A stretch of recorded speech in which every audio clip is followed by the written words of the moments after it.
Welcome to another episode of Getting to the Bottom Line, the podcast that breaks down revenue, profit, and cash flow so that no matter where you are in your business, you can stop guessing, make better decisions, and keep more of what you make. I'm your host, Stephanie Smith, owner of New Light Financial Solutions, where we help business owners get clear on their finances through bookkeeping and advisory services, whether they're just getting started or already bringing in seven figures. And today, I'm excited to talk to you about this story that your numbers are telling you and how you can actually read it. And I want to just start by saying most business owners only ever look at their numbers once a year, usually at tax time. We see this a lot. People will come to us asking for a cleanup job right before tax time because they need their books in order so they can hand them over to their CPA. And when they hand them over to their CPA, they might even hand them a shoebox of receipts. Please don't be that person. And then they get their results back from the CPA. Either they owe money or they're going to get a refund, and then they tuck everything away and they don't look at it again. And it becomes more of an obligation. And I'm here to tell you that your financials are more than just a tax obligation. They're a conversation that you can have with your business. It's really the conversation that your business is having with you. Every month, your numbers are trying to tell you something, whether or not you're actually paying attention. And today, I want to walk you through how to actually read that story. And you don't need an accounting degree, and you don't have to understand all of the jargon. You just have to know where to look. But let's be honest, most people don't look at their numbers not because they're lazy, not because they're lazy. They avoid them because they've never really been taught what to look at, what to look for. And common things that we hear a lot are, I'm just not a numbers person. Once I see the numbers, my eyes start glazing over. Or I hired a bookkeeper or an accountant, and that's what they do. I don't need to pay attention. Or I know the business is doing well because there's money in my bank account. And we hear a lot too. It's just overwhelming, and I just don't even know where to start, so I don't even bother look. And all of those reasons are understandable, but the problem is, as a business owner, checking your bank balance is not the same as understanding your finances. Because your bank balance and your bank account tells you where you are right now. It doesn't tell you why or what's coming or what might be there tomorrow after expenses come out. It just tells you today, a snapshot in time. And you don't have to become a finance expert. That's what I want you to understand. You just need to know what questions to ask your numbers and where to look. And that's exactly what I want to start by going over right now is the first reports that you should look at. There's three main reports. Now, if you use an accounting system like QuickBooks or Zoho or any of them out there, there's tons of reports in there. And if you're into your numbers or not, I really recommend you go look through all the reports and what's available to you. They all tell you a different story. But there's three main reports that you should be looking at if you're not looking at anything at all. And the first one is your profit and loss. You might have heard this referred to as your P&L or your income statement. This one answers the question of, am I actually making money? It'll also tell you how well your business is doing. Is it structured correctly? Are you charging the right amount of money? Those kind of things. So that's what you're going to find in your P&L. If you look at your P&L, it's structured where at the top of your P&L, you'll see all of your revenue. Then below that, you're going to see your expenses. And at the bottom, you see what's left over. And I want you to think about your P&L as a scorecard for a specific time period. So you'll run your P&L either for last month or last quarter or even last year. And it kind of accumulates over time. So your revenue over the course of the entire year builds up if you run your report for the whole year. So it includes that whole time period. For example, if you brought in $50,000 last month, that's great. That'll show up at the top of your P&L. But then let's say you spent $48,000 in expenses, whether that's for contractors or rent or subscriptions or whatever it is. That's only a $2,000 profit on that $50,000 in revenue. And that is a story worth paying attention to. In addition to your profit and loss, the next report you want to look at is your balance sheet. This is a separate report and it looks at different things. But this report answers the question, what do I own? What do I owe? And what's left? This report is separated into three sections. At the top, you're going to see your assets. Think things like your cash and equipment and what customers owe you. And what I mean by that is your cash is going to be your bank accounts and the balances in them. Equipment would be if you own vehicles or trucks or other large equipment, how much are they worth? Those are your assets. And then your customers, what they owe you, that's your accounts receivable. If you make a sale by sending an invoice and they haven't paid you yet, that's an asset on your books. And that is compared to your liabilities, which is the second section. Your liabilities are going to be the things that you owe, like loans or credit cards or what you owe to your vendors. So if you take a loan out from the bank, you'll see that balance on your balance sheet. And if you have credit cards, as you charge to your credit cards, those credit card balances will show up on your balance sheet. And then what you owe to your vendors, that's your accounts payable, similar to accounts receivable, but instead what you owe. So if you're using the bills function in your accounting software, you will have accounts payable. You might wait a period of time before paying your bills, and that amount will show up as your accounts payable.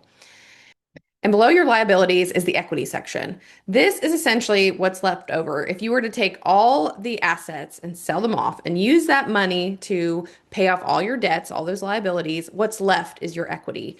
And this equity section, most of the time, is made up of owners' contributions or paid in capital, depending on the structure of your business, or it could also be withdrawals or drawings, and as well as retained earnings for your business. So that is the bottom section of your balance sheet. And unlike your profit and loss, the balance sheet is a snapshot in time. Think of your bank balance, right? Your bank balance isn't going to accumulate over time. It's just like today, this is my balance. And that's what your balance sheet shows. So if you run your balance sheet for last year, you will see the balance in all of those accounts on December 31st of last year. And so it functions a little differently than the profit and loss. And what you might see on your balance sheet is like your profit and loss, you might look profitable, but your balance sheet shows that you're carrying $80,000 in debt. And that changes your picture of your business quite significantly. So it's something you need to pay attention to. The problem, really, when it comes to these reports and these accounting reports, is they don't always connect well and they don't tell you the whole story. Your balance sheet tells you one story, your profit and loss tells you the other story, and most business owners need to see the combination of both. So, the last report that's helpful to look at is your cash flow report. And this answers the question of where is my money going and coming from? It tracks that movement of cash in and out. So if you pay for a subscription, that will show up on your profit and loss. But if you pay or make a payment towards a loan, that actually shows up on your balance sheet because it's reducing the balance on the loan. But both of those things impact your bank balance because it's taking cash out of your bank. And this report shows both of those things in one place. This is the one that explains why you can be profitable on paper but still feel broke. So let's say you invoiced $30,000 this month. You sent that invoice out, but only 18,000 actually came in because clients are paying late. Meanwhile, your bills don't wait, so you still have to pay those. This report will show you the flux of money in and out of your business. Once you start looking, your numbers tell you real stories. And I want to talk about a few common ones that we see and we hear. One of the big ones is our revenue is up, but our profit is down, right? I'm making more in sales, but I'm not keeping more for myself. This usually means your costs are going up faster than your revenue. That's a really common example. Maybe you've hired someone and you couldn't really afford them, or your material costs had gone up. Let's say the economy right now, cost of gas is way more than it was before, right? So your costs are going up and you're not accounting for that in what you're charging. Or maybe you're discounting too much. These are all reasons that this situation could come up. And revenue growth without profit growth, because those things should go up together or down together, isn't growth at all if we're talking about growth, because it just means you're doing more work and you're keeping less of what you're making. Another example that we hear a lot is my cash flow dips every fill in the blank month, every February or every November. Why is that? Almost every business has some sort of seasonal pattern.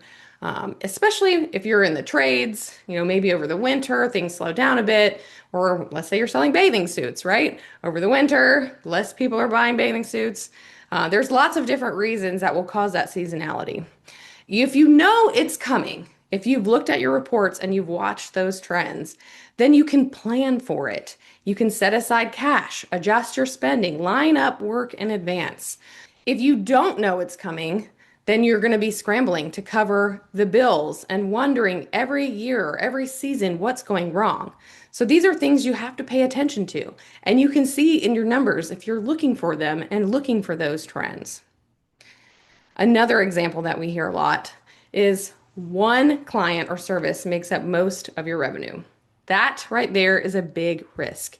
If most of your revenue comes from one client and they leave, then what happens? Your whole business falls apart. And your numbers will show you this if you're looking at them. You can see where your revenue is coming from. You can track these kinds of things if you're tracking your finances. And these are the kinds of things that can help you make better decisions and help you understand where to put your focus in your business and help you really grow sustainably. And the last one I want to talk about is you're spending more on X than you realize. You're spending more on payroll. You're spending more on marketing. You're spending more on software. I can tell you right now, subscriptions are the easiest place to look for this. We sign up for things, they're monthly, we just pay for them, and we forget, and they creep up. And if you're not paying attention, you can be one of the business owners who are surprised that it adds up as much as it does. And if you're looking at your P&L, you can see exactly where this money is going, line by line, if you are looking. And this is where I want to focus today. So we've covered a lot, talked about the 3 reports. What do they do? What questions do they answer? I don't want to give you a ton of homework, but if you're feeling like you could use help in this area, the one place I want you to start this week is to pull up your P&L. Do it for last month and look at your top 5 expenses. Look at your subscriptions. That's definitely one of them that you should be looking at. And ask yourself, do you know what each line item is? And is this expense that you're looking at, is it helpful? Is it helping you grow? Or is it just there kind of wasting your money? Are you paying for it because you're afraid to lose it? Or is it really truly contributing to your business? And if you find things that surprise you, that's good. That means you're finally paying attention to your business. But it should also give you a task to work on. If there's things that shouldn't be there, cancel them. You should look at your finances and decide what makes the most sense to keep spending your money on.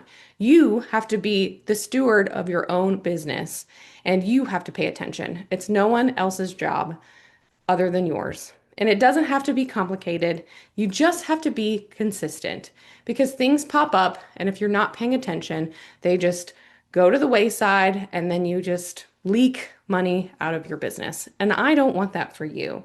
So I want you to start by pulling one of your reports and taking a look at each line item and just asking yourself if you know what it is. And if you don't, dig more into it.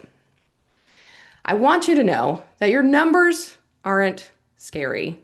It's just information. And once you start treating them like a tool instead of a chore, you're going to be able to make better decisions. You can price better. You can stop guessing and you can start knowing. And that's what getting to the bottom line is all about. If you've listened to today's episode and you're thinking you could use some help getting clear on what your numbers are telling you, that's exactly what we do at New Light Financial Solutions. You can book a call with us. We'll talk through it. No pressure, just a conversation about where you are and where you want to go. And if you're not quite ready for that, join our newsletter. We share practical tips and insights to help you make better decisions and keep more of what you make. Both links are in the show notes. I want to say thank you for listening, and I hope to see you again on the next one. Bye, everyone.